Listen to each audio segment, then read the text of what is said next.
পাশে তাই দুঃখগুলো চেপে রাখি,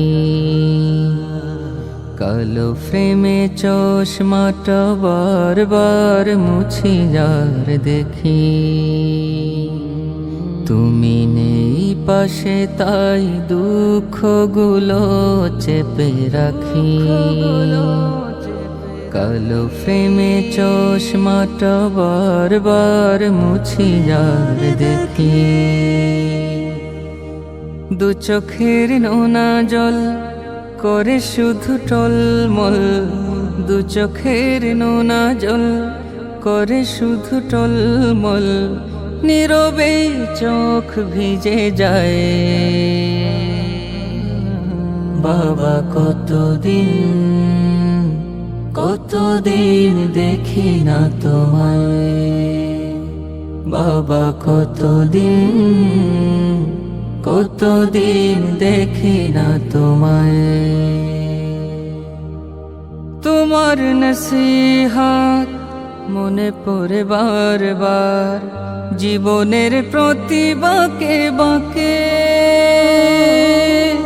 শৈশব স্মৃতিগুলো মনে রঙিনায় সংগঠনটির সহসভাপতি পদসহ বিভিন্ন পদে সততা বজায় রেখে পালন করেছেন দায়িত্ব। বর্ষিয়ান এই কলম যোদ্ধাকে রোববার সকালে জানাজা শেষে তার পারিবারিক কবরস্থানে দাফন করা হয়। হাজারো মানুষ ভালোবাসা, দোয়া ও চোখের জলে তাকে বিদায় জানিয়েছেন। সংবাদদামনে বস্তুনিষ্ঠ ও সাহসী সাংবাদিকতা করতে গিয়ে একাধিকবার হয়রানির শিকার হলেও কলম শানানো ছাড়েননি তিনি। তার অনবদ্য প্রতিবেদন ও লিখন শৈলী রায়পুরের মাটি ও মানুষের উপকারে এসেছে দীর্ঘ প্রায় 2 যুগের মতো সময়। সৃজনশীল এই কলম যোদ্ধার মৃত্যুতে শোক জানিয়েছেন বিএনপি চেয়ারপারসনের উপদেষ্টা ও সাবেক এমপি আবুল খায়ের ভূঁইয়া, লক্ষ্মীপুর জেলা জামায়াতে ইসলামীর আমির মাস্টার রুহুল আমিন ভূঁইয়া সহ বিভিন্ন সামাজিক রাজনৈতিক সংগঠনের নেতাকর্মীরা। তার মৃত্যুর পর এক শোক বার্তায় রায়পুর প্রেস ক্লাব জানায়, তিনি ছিলেন রায়পুর প্রেস ক্লাবের উজ্জ্বল নক্ষত্র। বর্ষিয়ান সাংবাদিক হিসেবে উল্লেখ করে সংগঠনটি আরো জানায়, 2005 সাল থেকে রায়পুরের সত্য সংবাদ প্রকাশে কয়েক ধাপ এগিয়েছিলেন সৈয়দ আহমেদ। সত্য, খাঁটি, নিখাত ও নিরপেক্ষ সংবাদ সংগ্রহের মাধ্যমে। জীবনে কালে কালাগে ঘুম নেই দু চোখে, বড় ব্যথায় বুকে দেখতে তোমাকে সাধ জাগে।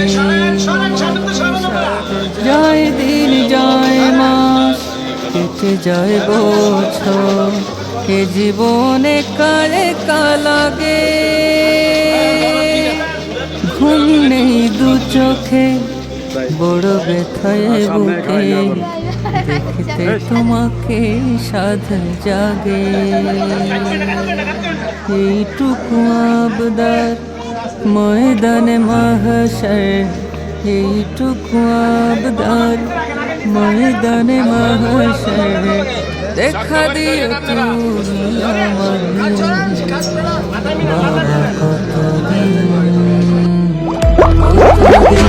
দেখি না তোমায়, বাবা কতদিন দেখি না তোমায়, বাবা কতদিন দেখি না তোমায়।